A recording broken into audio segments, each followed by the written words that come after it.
Welcome back, everybody, to another episode of the Junkyard Dawgcast. I'm Jordan Hill. We got the trio back this week. We got Rusty Mansell and Kip Adams. I want to start with you, Rusty. How nice is it to be spending this morning in some AC?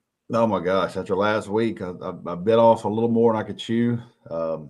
Obviously, mixed in a Motley Crue and Def Leppard concert, which was about 3,000 degrees until at one point it wasn't. It was a downpour. But you go to Cochran, Georgia. I actually rode over, saw Jake Gaines, former Georgia linebacker. Had asked me to come by and see his practice, and got some players there at Moody High School doing a great job there. And 7-on-7 Friday. I mean, it was. I told somebody, they said, "How did it feel?" I said, "It felt like Baghdad." I mean, I haven't been, but I can guarantee it that's what it felt like. It was hot, steamy, thick. It was on you all day, and it was a long week. But I got to see some really good players, and I spent some time with CJ Allen at Mark County. We'll talk about him a little more, but when you go see these kids and you talk to people around them, that's kind of you kind of figure out who these people are and how they're wired. And so last week, saw a lot of players and some guys that'll be names to know for Dogs 247 in the future. Kip, digging that Braves hat coming off a big win last night. How's this Tuesday morning treating you?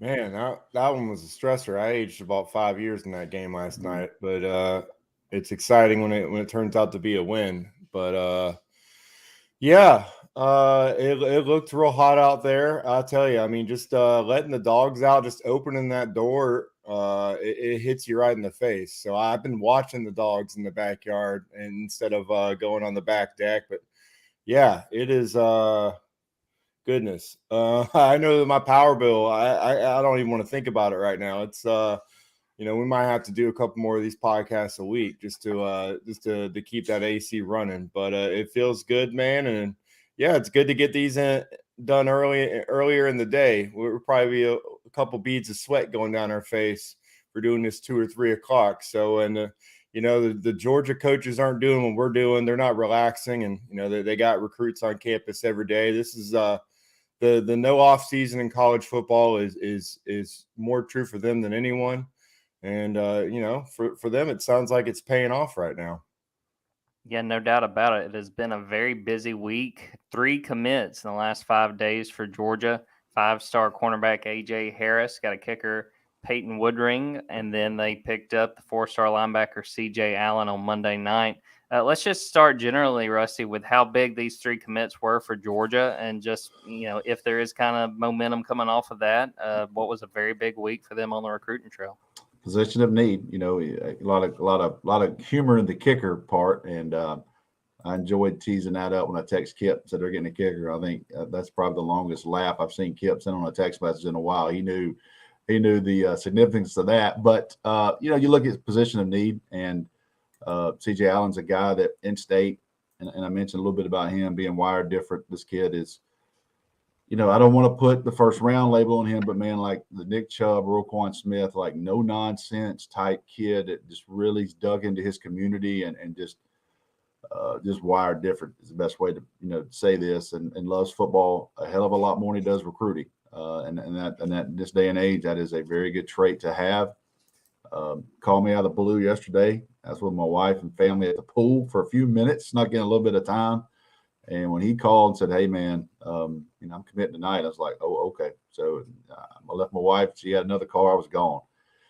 Talked to Kip, wrote the story, and that was that. But you look at A.J. Harris. Jordan, you're familiar with him in that area and coming over now into Central High School. And this is a young man that I think Kip probably felt the same way. We thought when Georgia offered him, it was a lifelong dream.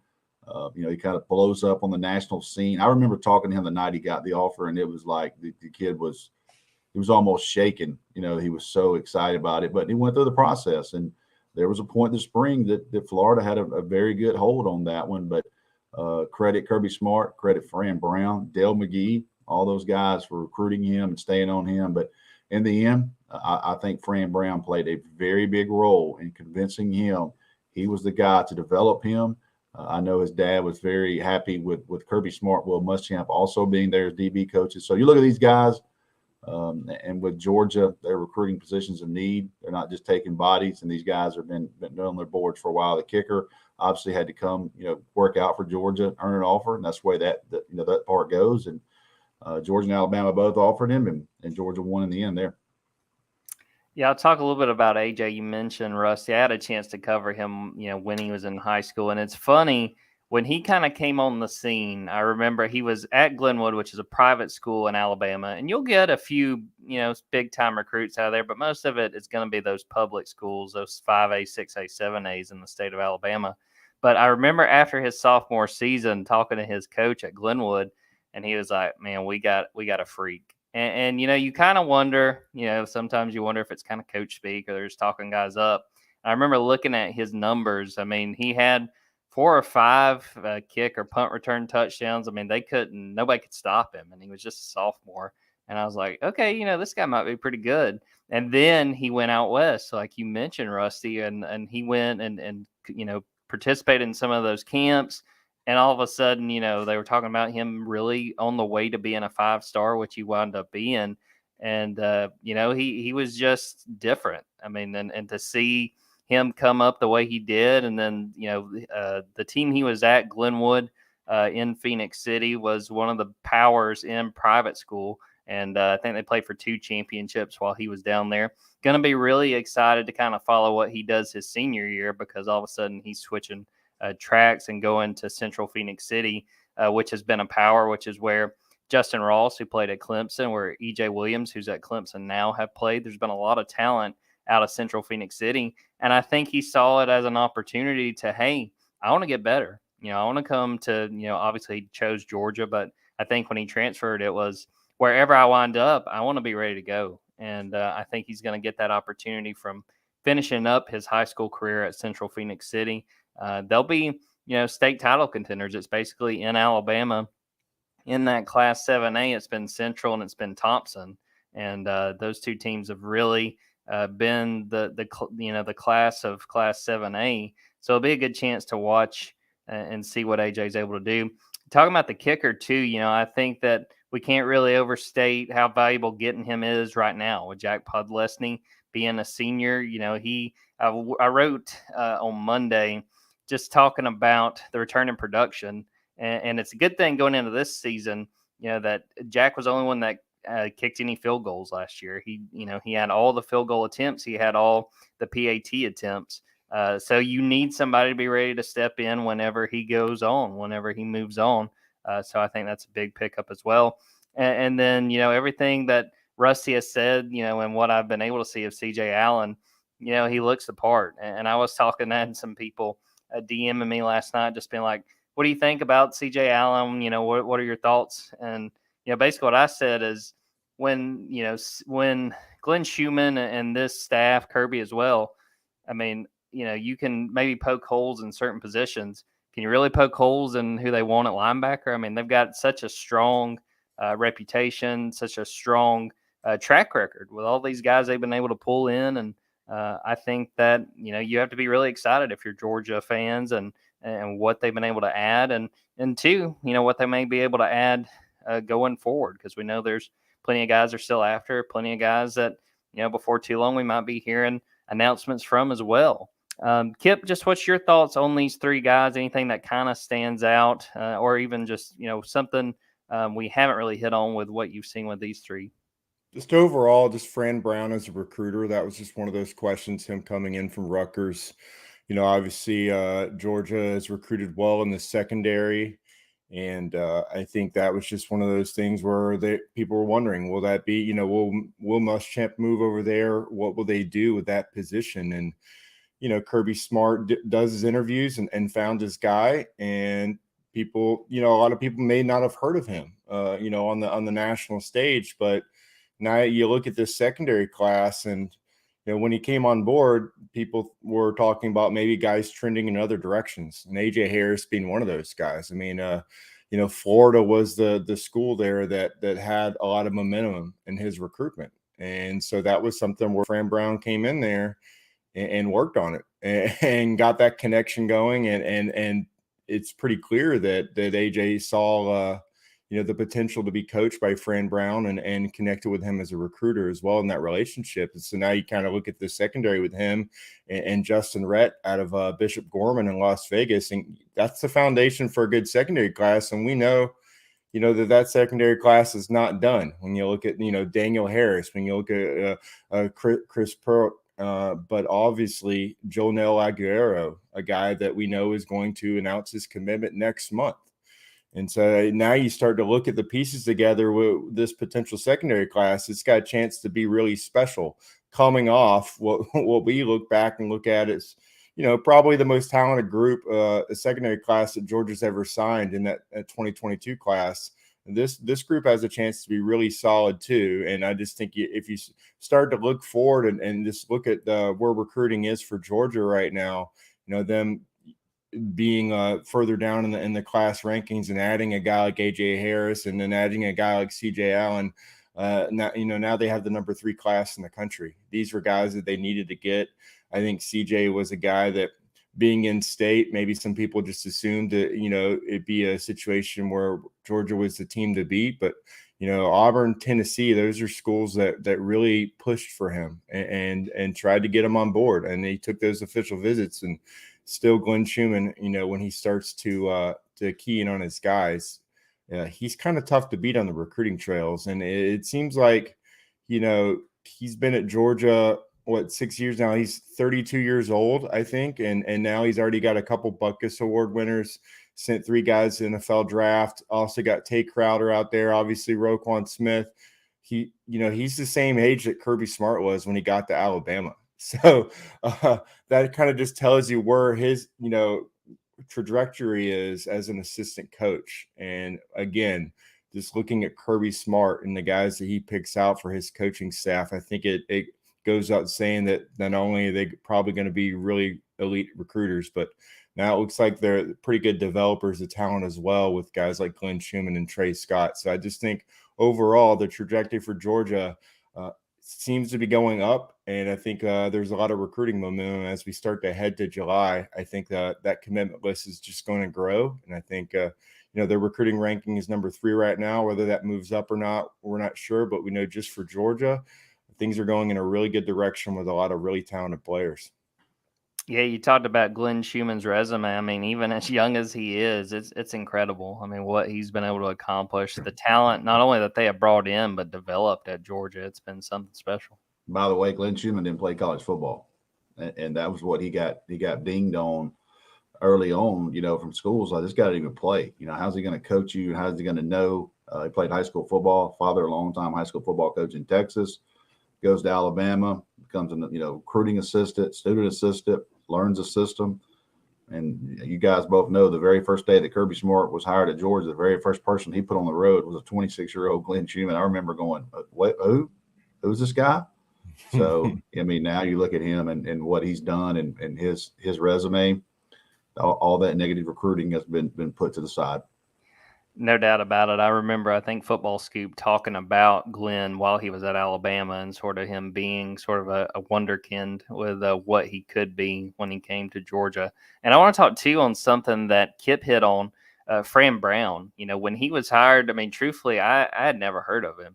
And, I had a chance to talk to Steve Wilfong, and Steve just sung his praises, talked about how good of a recruiter he is, how much of a promising young coach, 39, 40 years old that he is. And I mean, I think we're seeing it with the fact that they've been able to bring in a guy like AJ, and obviously we'll get to see more of it once we get into the season and how he works with these defensive backs. But I think you got to be really excited right now across the board with this staff. I mean, with the progress they seem to have been making with this 2023 class. Obviously a long way to go, but you have to like where you're standing. And mid-June, being 3rd in the nation and only behind Notre Dame and Ohio State, I'd say that's a pretty good class to be in, but obviously more pieces to pick up. So we're going to take a quick break before we get back into it, more recruiting stuff to talk about, and also a little bit about Stetson Bennett.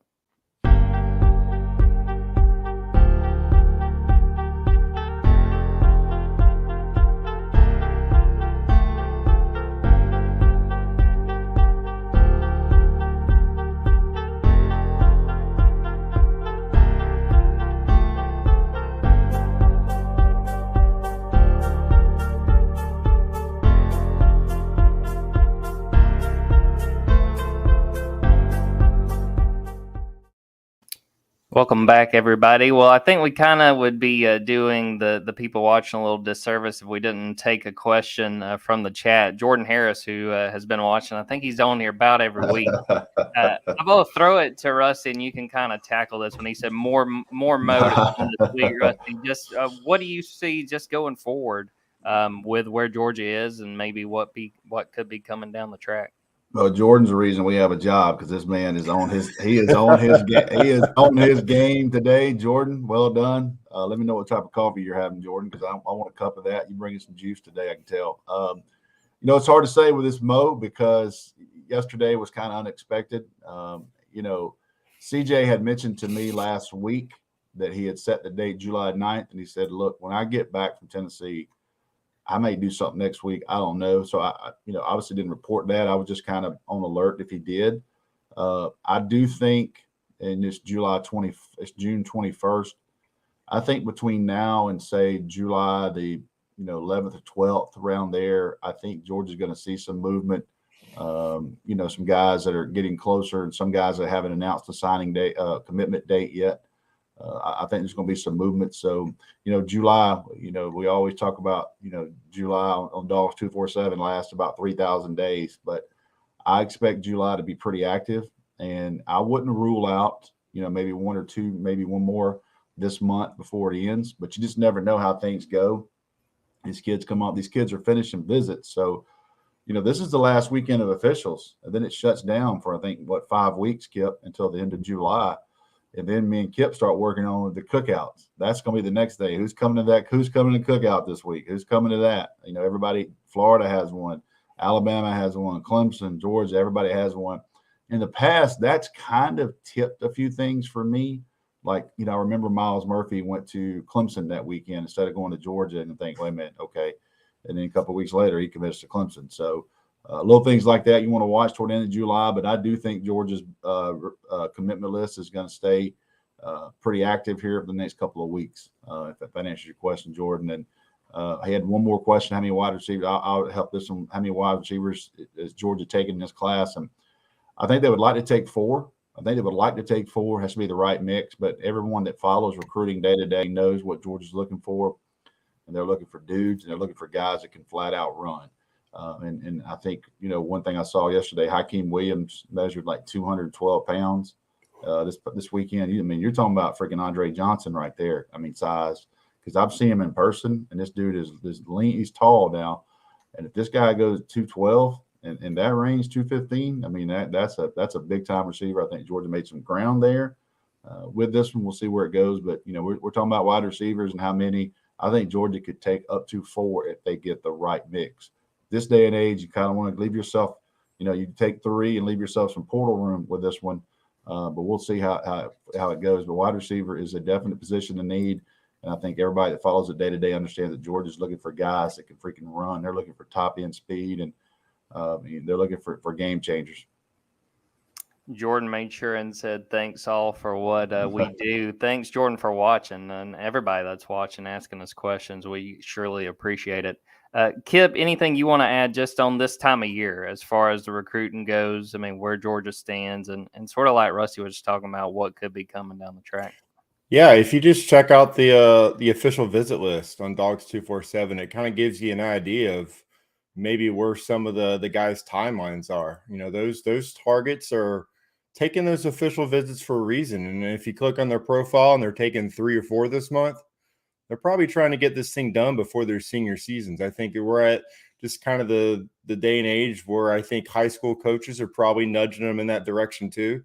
They don't want that going into the season if possible. They're not going to force a kid to make a commitment, but their preference would be to get all of that out of the way so they could focus on that season. So you just look at which guys are taking their official visits. You can kind of get a good picture of which guys might be, ready to announce. And we talked about it before, how many guys Georgia is getting on campus for official visits this month. It's not normal for us.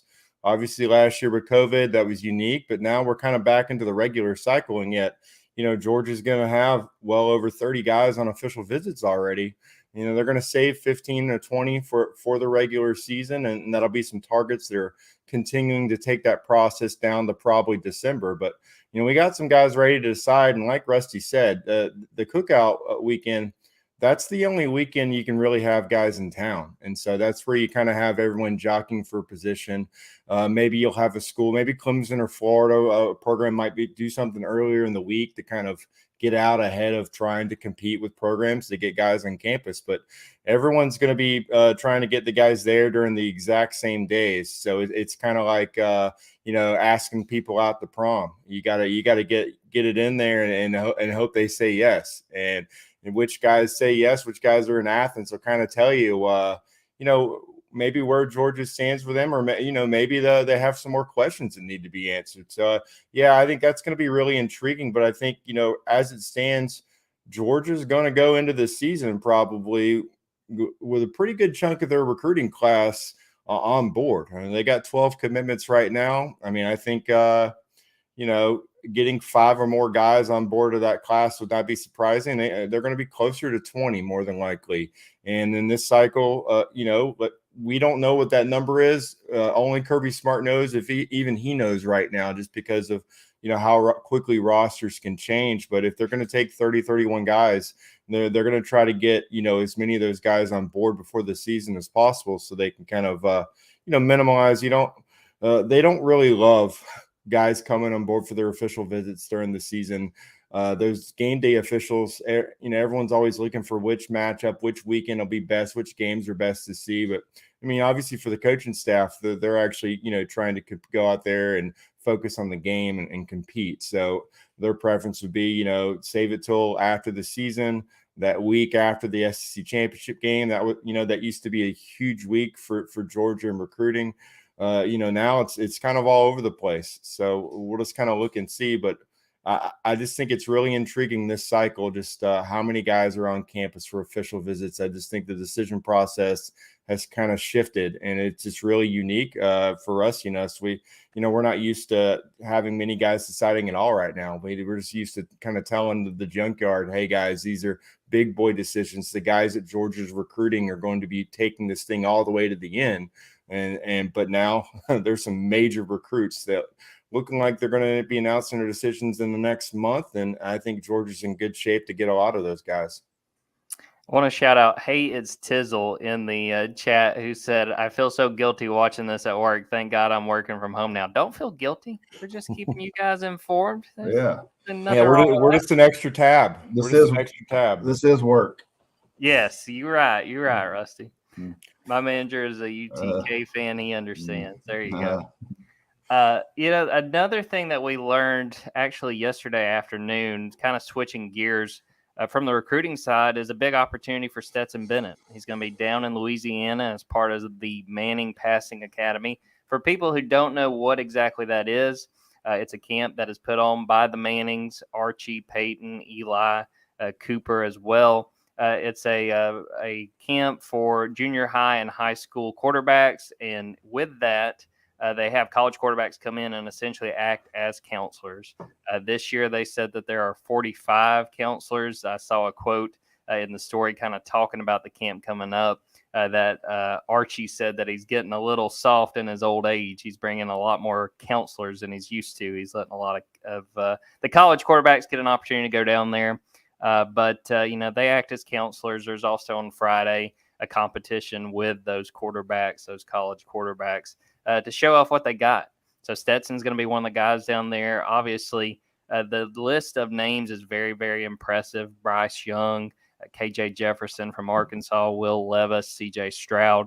I'll start with you, Kip. Just what do you feel like this opportunity for Stetson to be down there with, truly the nation's top quarterbacks just sort of says about him and just what this sort of, it's kind of an honor to be part of this group, just what it means that Stetson has this opportunity.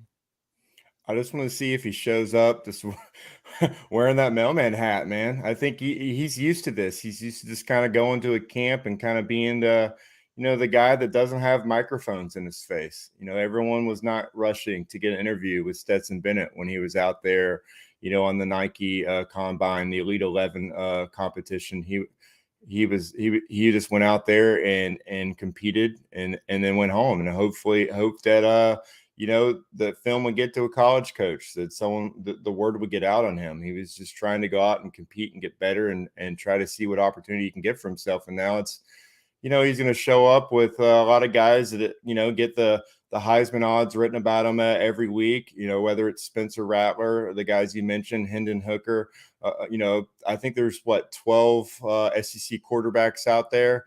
So I think it's just really about him, showing he belongs. I mean, he's the quarterback that's showing up that just took his team to a national championship. And I think he's made as many big plays as anyone competing at this camp for his team. So I think it's, obviously the skills competition, very intriguing, just seeing how, his accuracy, his route throwing versatility, how that compares to the other guys. Will have a lot of eyes on it. But I just think for him, it's just about, again, just checking off a box of these people doubted me. These people, didn't think I could get here, and, ignoring that noise and just going out and doing your thing. And this happened. It just kind of shows that things like that are possible. We try to follow the recruiting rankings, and we try to, see who the best players are. It's just sometimes hard to, check off to really evaluate that box of want to, and the desire to go out there and to push yourself to be the best player you can be. I mean, he does have the skill set to play at the college level, but got counted out, because of his size. And yet here he is. And I mean, we saw in the national championship game, I mean, he's just as big as Bryce Young. So, it's just about going out there and showing that you measure up with these guys. And I don't think for him it really matters, but at the same time, it's just an opportunity for him to sponge off of the other people and maybe learn a thing or two and kind of see what you can get from the Manning family. I mean, if you're going to learn from anyone, that family has probably got as much knowledge of the quarterback position as any we've ever seen. So, Rusty, your thoughts on Stetson getting this? It's time to be selfish for him. This is a personal goal you check off.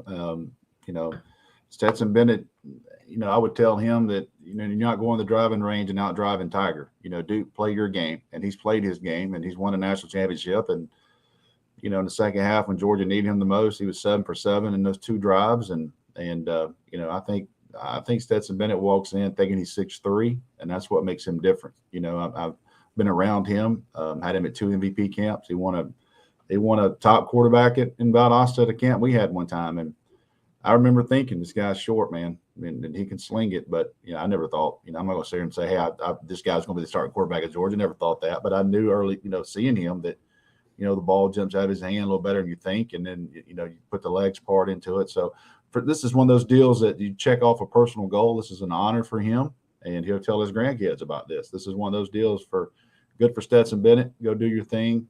It's not a, it's a very distinguished invite to go down there and be around those guys. So for him, congratulations. I think it's a great opportunity for him. And I know when he gets back, it's go time for him at Georgia.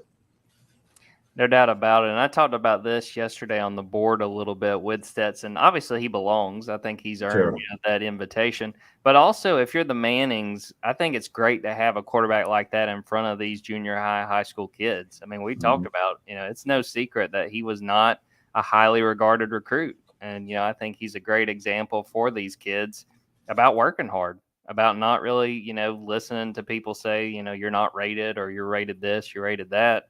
I mean, Stetson just kept working and went to Georgia. Obviously didn't earn scholarship, didn't let that, set him back, went to junior college and improved and played well. And we know the story from there. So, I mean, I think, for all sides, I think it's a great opportunity bringing Stetson down there. And, I think people will be excited. I think they get started on Thursday down there at Nicholls State. I would say if you're a Georgia fan, I'd try to get down there if you're anywhere around there and watch them and just see how things go, especially I think that's on Friday when they have that competition. But, just a great honor, I think, for Stetson, and one that is worthwhile. And it'll be very interesting to hear, once we probably get a chance to talk to Stetson again, which I assume will probably be around SEC Media Days. just to hear what he has to say about the experience, what he took from it, and what kind of lessons he got, if any, from being around some of those great quarterbacks that have been in the sport. Well, guys, I think that just about wraps up today's episode. I appreciate everybody listening, everybody watching. Obviously, a whole lot of stuff to still be talking about. We'll have more stories coming on the board. Be watching out, because obviously this is still a very hot time as far as recruiting, and I'm sure that there'll be plenty to talk about. I think right now we're just about a month away from SEC Media Days, which to me is kind of that point when you know that the season is almost here. But still a lot to talk about, still a lot to discuss. Thanks for everybody for listening. Thanks for everybody for tuning in and asking us questions. Make sure and share the podcast and rate it and subscribe to it, because a lot of good content. And between the podcast and the website, there's plenty to digest and make sure you're on top of everything. So we're going to wrap it up there. Thanks for Rusty and thanks for Kip. I'm Jordan Hill. Thanks everybody for listening. And until next time, take care.